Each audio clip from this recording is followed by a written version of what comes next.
Domantas Sabonis with the game winner. Are you kidding me? That shot was incredible. Him being able to go up, get the rebound, know that he has to immediately get it back up towards the rim. He's falling away from the rim. That is such a difficult shot. He made it look easy, but that is such a difficult shot that most guys are not going to make. This was such a needed win, and the Kings were just able to grind it out. And the Kings' big guns down the stretch grinded this thing out. Sabonis is turning into a different player in the clutch this season. This is exactly what I wanted to see from him. He's not going to be the guy that gets the ball in his hands, but earlier on, before his game winner, when he took that three-pointer, you think he's stepping into that three-pointer with that much confidence last season? Absolutely not. He steps in with confidence, drains a massive three-pointer to tie the game. Against Toronto, he had the putback to send it to overtime. Now he gets the putback to win the game. The Kings executed well, super well on that last play where you're down 9 seconds. Fox goes at Larson, gets a good shot, but gets it early enough so that, if he misses, there is a putback attempt. And I think we all remember that the putback that De'Aaron had in Miami, I believe it was his rookie season, where Bogdanovich missed and Fox came skying in for the putback. A pretty similar play here, obviously. Sabonis not skying in for a putback dunk, but a pretty similar play. This win just feels so good because, things didn't go well in the first half, and the Kings stayed in it for quite a bit of that first half, even though the Heat were just out shooting them by so much. I think they might have had like 8 more three-pointers than the Kings, which is an insane amount. And, eventually the Heat, pulled away at the end of the half.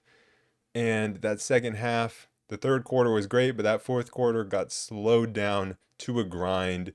Exactly what the Heat want. The officiating was bad. We'll just leave it at that. Heat were in the penalties super early on.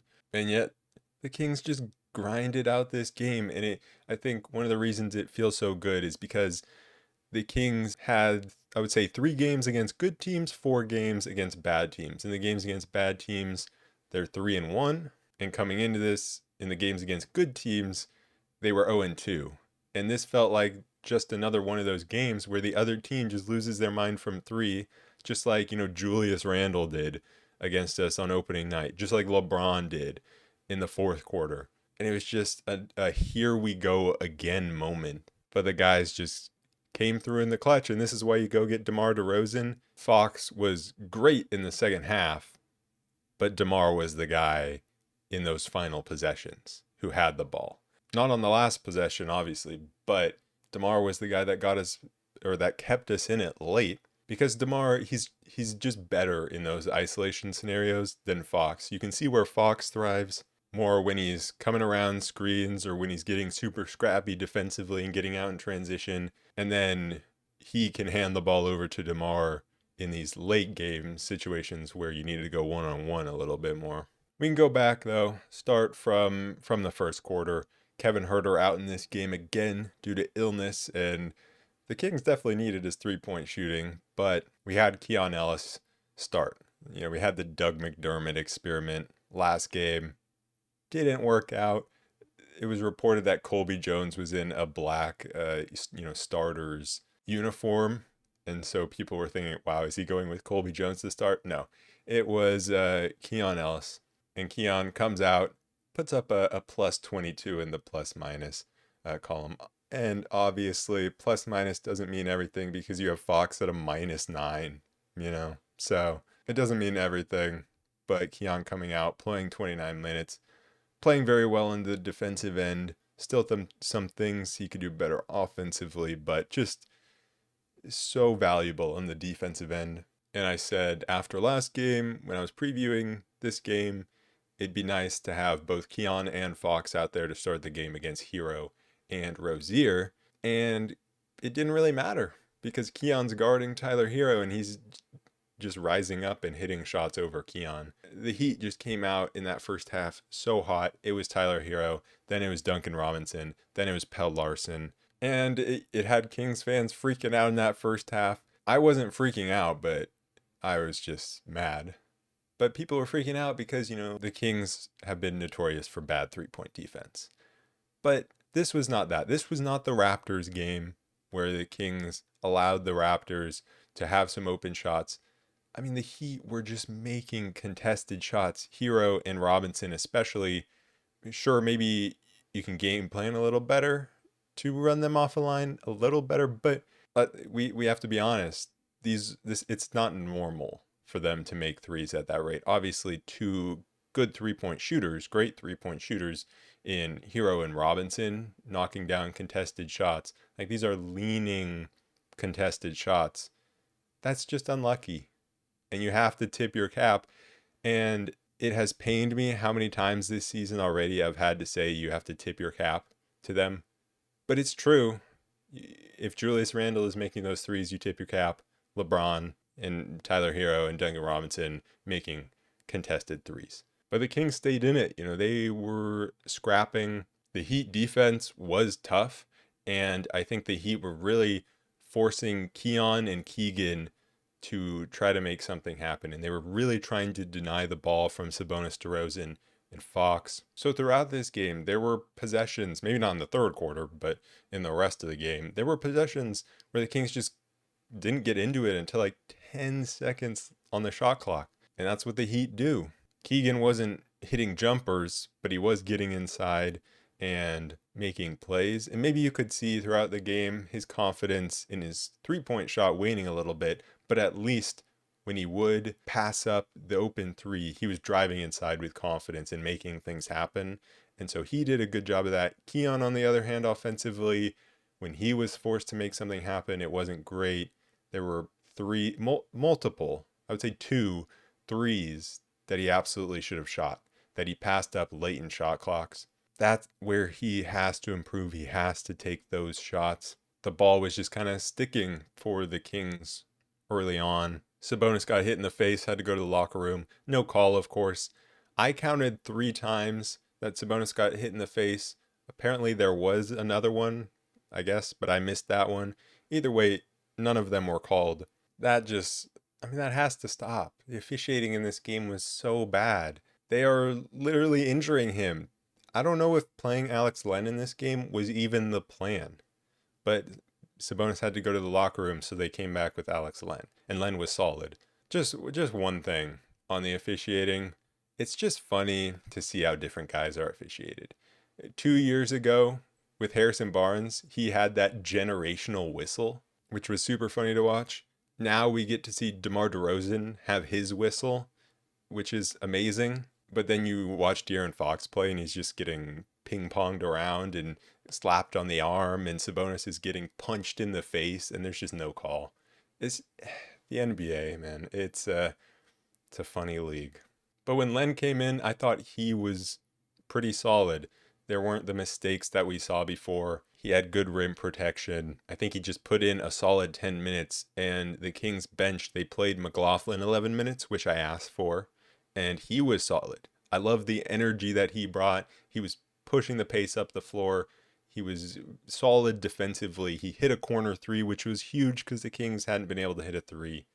So I was happy to see him come in and make an impact. And overall, the Kings just played the bench more. Even with Kevin Huerter out, you still have Sabonis playing 36 minutes, or 38, Keegan 39, Fox 37. You still are playing those guys a lot of minutes because we didn't see as much of the bench in the second half. But I still think it was a positive sign because this bench is better than what they have done early in this season. There were some bad parts about it, like Lyles and Monk. I haven't looked up the stat yet. I probably will here after I'm done with this. But when they are on the court together, the defense just looks awful. Monk's been really bad defensively to start the season, but when he's insulated by the rest of the starting unit, it's fine. And when Lyles is the only bad defender out there, really bad one, I feel like he's been really bad defensively this season. You can hide him a bit, but when they were both out there, it was really poor defensively. And for Lyles, he just hasn't been able to string together good possessions because he made some good plays in this game. He knocked down a 3. He had some moments where he was crashing and trying to get on the offensive glass or getting his hands on balls defensively, but then he would follow it up with just some really bad play. But at least it's better than very early on in the season where there were no good plays in between the bad plays. And he's still shooting the three with confidence. We saw a lineup with, it was J-Mac, Keon, DeRozan, Lyles, Len. That lineup did have a solid stretch defensively where they were making things happen. And I thought J-Mac was a big part of that. Is that going to be the best lineup of all time? No, but it's just a lineup that needs to be able to eat some minutes. And especially in first halves of games, I think that's a lineup that we might see more of. And I want Len to keep playing because we just need another guy off the bench. Same with McLaughlin.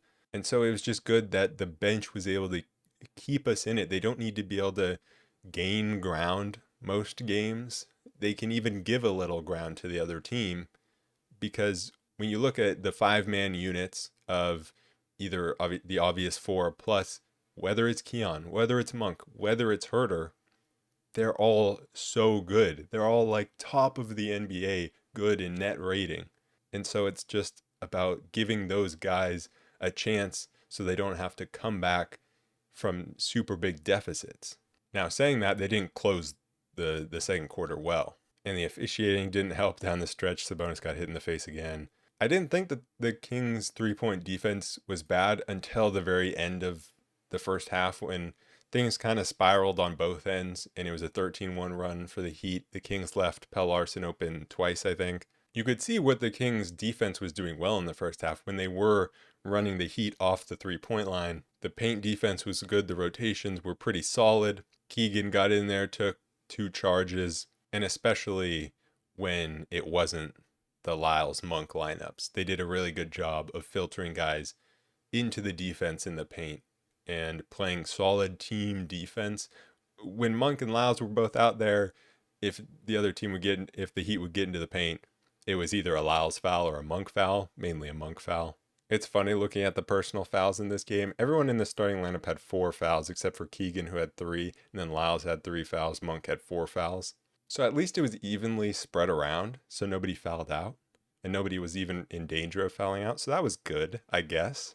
But when you see that end to the first half, where the Kings go dry offensively and the Heat go on that big run, that is when it's like, here we go again. But then the start of the third quarter, De'Aaron Fox decided we are not losing this game. The way that Fox was playing on both ends, after the awful 0 for 11 performance from 3 last game, he said no more of that. He took one kind of leaning transition 3 in the open court in the first half that I thought was terrible. From then on, he was getting inside. Even in the first half, the volume wasn't huge, but when he did get inside, good things happened. And then in the second half, he was in attack mode. Attack, attack, attack. On the defensive end, so many steals. The box score says 0 steals, but that's just not true. I think all 3 of Keon's steals were just from Fox back tapping a ball right to him. For some reason, Keon gets credit for those, but it was all Fox. The one thing that I especially loved about the way that Fox was going about getting us back into this game was the way he'd get into the paint and play off 2, right? He wasn't trying to force things inside.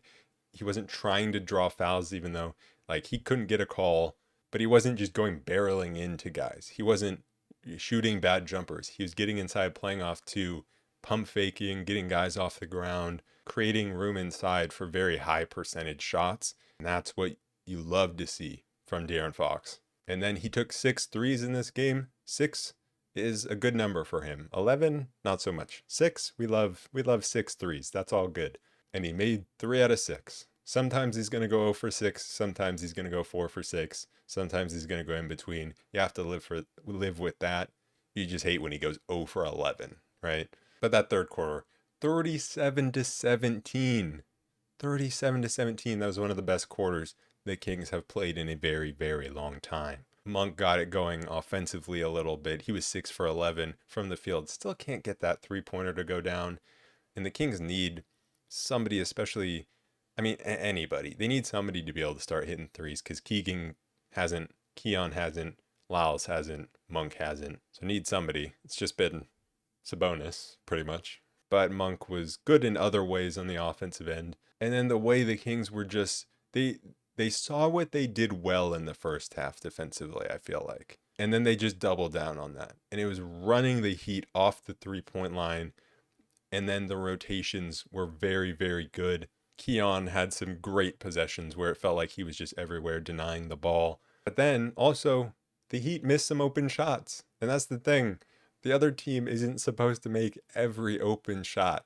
And so it turned around a little bit.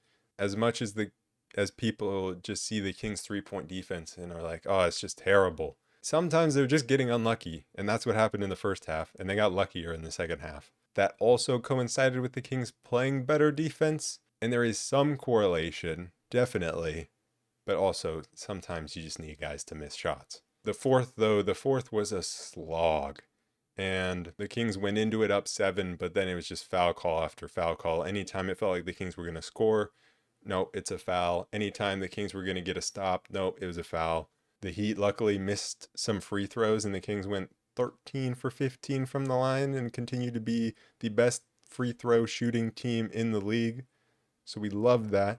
And when you look at the percentages, the Heat 15 for 36, which is 41.7% from 3. Kings 10 for 27, which is 37%. And then other than that, it's the Kings at 86.7% from the free throw line and 51.2% from the field. So even though it didn't feel like the Kings offense was flowing, they still shot over 50% from the field. Only 12 turnovers, and the Heat shot 43.5% from the field, 70% from the free throw line.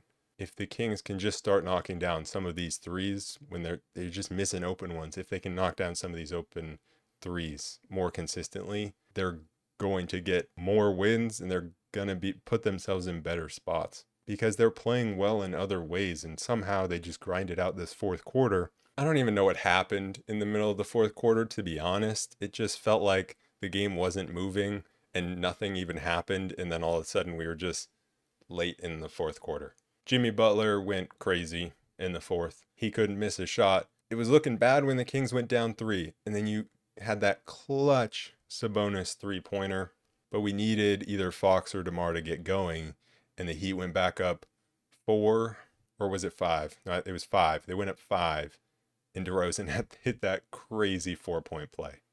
And the amount of and ones that DeRozan gets is insane. And the way that he's just, for some reason in the fourth quarter, able to hit these threes, I just feel so confident when he's stepping into these threes in the fourth quarter. And I feel confident with every shot he takes, and he's the only guy on this team that I feel confident in isolation. He was hitting clutch shots, and then we were down 1, and he has Tyler Hero on him, and Hero just makes a great defensive play and strips him. I thought DeMar was going to back him down, but he just tried to go up into the shot. And Hero stripped him, DeMar fouled him, and it looked like it wasn't meant to be again. And the Heat went up 3. The Kings almost turned it over with DeRozan there, and then somehow it found its way to Monk, and Monk got that dunk. And that defensive possession from Keegan Murray and De'Aaron Fox, when you're down 1, it's Jimmy Butler, it's Tyler Hero. Jimmy got the ball, he gets into the post. Keegan had some moments of being undisciplined, which just normally doesn't happen with him. And throughout most of the game, he was disciplined. And then he fouled him a few times, or he fouled Jimmy, he fouled Bam. But on this one, he just stayed in front of him, used his strength. And I think one of the great things about Keegan is he doesn't really care if you hit the last shot. He's just going to keep playing solid defense. And so despite Jimmy being really hot, he's not going to foul. Not normally anyways, and he didn't here. And then Fox also played great defense on that possession where he kind of has to have eyes in the back of his head, know what's going on with Jimmy Butler, but then also keep track of Hero. And it's tough to defend a 3-point shooter there where you can't give him any space, and he's faking one way, trying to go the other way. And Fox was able to deny Hero the ball, which forced Jimmy into a tough shot. And the Kings didn't come up with the rebound, but they came up with possession. And then I obviously already talked about it. But Fox gets the ball and puts up a good shot, but with enough time for the putback. Amazing shot from Sabonis. There are so many reasons that I'm glad the Kings won this game. Obviously, I'm just glad when the Kings win a game in general. But one of the reasons is that I didn't want to have to come on here with another game being like, the Kings played well, just got unlucky. Because that's really what this loss would have been. And that's the thing, every single game that the Kings have played against good teams, they've played well. They've matched up. They've had close games. They needed to come away with one. We can say they get unlucky as much as we want, but at some point the results have to come. And so that they finally got the results here. Go back over 500. Hopefully we never see them even at 500 again this season, let alone below 500. And it is a great way to end off a 3-1 road trip, which we will take every single time. And even in the one loss, they battled into overtime against the Raptors. And so they can be very happy with this road trip. Now, hopefully, Kevin Huerter will be back for the next game. But what I really hope is this game kind of showed we can play the bench a little bit more. We can play Jordan McLaughlin. We can play Alex Len. Obviously, it's very, very tough to take Keegan Murray off the floor. It's very tough to take Sabonis off the floor. It's not as tough to take, Keon or Fox or even DeRozan, although it's a little tougher with him, just with the way that the Kings bench is constructed. But they just got to find some way to have Keegan on the bench sometimes and Sabonis on the bench sometimes. Alex Len, Trey Lyles, but also whatever starters are in there with them, plus Monk. They've got to find ways to at least outscore their opponent or keep up with scoring to make up for when you don't have Keegan's defense. Because Keegan, he's not shooting well from three to start this season. And last season, he only shot 35 point something percent, I think. But teams still treat him as a very good shooter. And if you leave him open, he's gonna hit shots eventually. He did hit a big one in this game. It felt like the Kings could never get a momentum 3-point shot, and then they finally did late in that third quarter. Both Fox and Keegan hit one, but Keegan's just been able to do so many other things. He's been so good defensively this season. He had 3 dunks in this game, just going back door. His rebounding, again, was very good. Keegan and Sabonis, they're just the workhorses of this team. Some guys are able to do that, and some guys aren't. I don't know how Sabonis is able to do it on both ends, because Keegan, maybe the 3-point shooting is struggling because of what he's doing on defense. And so that's what makes Sabonis so incredible. I mean, 15, 16, and 7 in this game with 2 for 4 from 3. Again, perfect from the free throw line.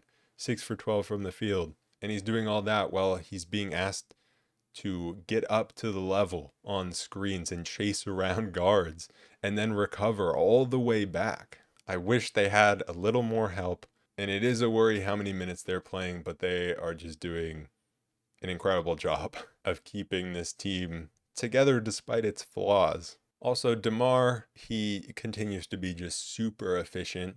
Another 26-point game for him. It's still insane to me that DeMar DeRozan is a King. I don't know how that happened, but it's so cool because he just plays the game in such a different way that anybody else plays it. Whether you think that's a good thing or a bad thing with the way he plays, I don't care. It's really fun to watch, and also he's coming up in the clutch and he's being efficient, so it is a good thing. He was also very good passing out of double teams when the Heat would come. And he's another guy that can just play a whole bunch of minutes. I'm talking about workhorses in Keegan and Sabonis. DeRozan not asked to do as much defensively as those guys, but he led the league in minutes last year, so he can obviously do that. Fox, I question a little bit more of whether, he can be this two-way player guarding the other team's best guard sometimes, and then also being asked to do so much offensively. I feel like he's the one guy that maybe can't play 40 minutes a game, and he just relies on that speed to get into the paint sometimes. But when he is able to lock in on both ends like he was able to at the start of the third quarter, it's really special. And so that's why the Kings need to be able to get these guys some rest so they can have Fox be like that in important moments. Keon, solid all-around game, did hit one nice 3. Just gotta shoot more. I want to see those 3-point attempts go to 5. Can't pass up shots, especially late in shot clock. And he's not going to be the starter if he passes up those shot attempts. As much as he did defensively, like that's great, and that earns him more minutes rotationally, but that I think that's not going to earn him the starting spot just because we've seen how much Mike Brown values the spacing Herter provides. So if Keon can't somewhat replicate that, I just don't think he's going to start. But when we're just talking about making an impact, I mean, he made a huge impact in this game. With the bench only being able to come up with 2 combined made 3-pointers, that just makes me super excited for Devin Carter. See if he can provide something from 3-point land, and he's obviously going to provide energy. So I'm just, it's too long that we have to wait for Devin Carter. But I feel like we got a little taste in having an energetic guard in Jordan McLaughlin. So I was really happy to see him playing well, and very happy to see Len giving solid minutes as well. The Kings now come home for 2 games, another game against Toronto, then a game against the Clippers. Can't lose to Toronto twice. My post-game recap of the Raptors game, it got pushed to a lot of Raptors fans. And they were trying to convince me that the Raptors aren't actually a bad team. I'm sorry. When you come into the game 1-5 and you're without Scotty Barnes, Emmanuel Quickley, Kelly Olynyk, you're a bad team. And, obviously we lost. So that's tough for us, but they are a bad team. And I'm happy that Raptors fans are happy with their young guys. I love Davion Mitchell. I love Ochai Agbaji. I love Grady Dick, right? All 3 of those guys are my guys, but they're not a good team. Like you can't get beat by them twice. You can talk about the circumstances that the Kings went into that first game.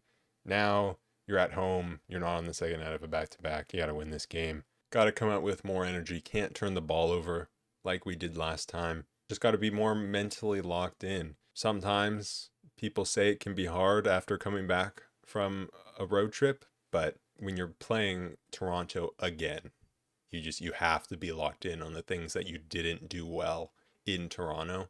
So there's absolutely no excuse for losing to them twice. Hopefully Herter can come back, provide some 3-point shooting that we definitely need. And yeah, that's it for this episode. I'm just so happy with this win. The Kings now have won 4 of their last 5. And when you look at this 5-game stretch they're on, they're now 1-1. So got to win 2 of the next 3 to go 3-2. That's what you always want to do. Go 3-2 in 5-game stretches. And if you do that, you'll easily be in the playoffs. As always, shout out to Joe Mama and No Rain for being members and supporting the channel. So I will see you guys after the game against the Raptors. Peace.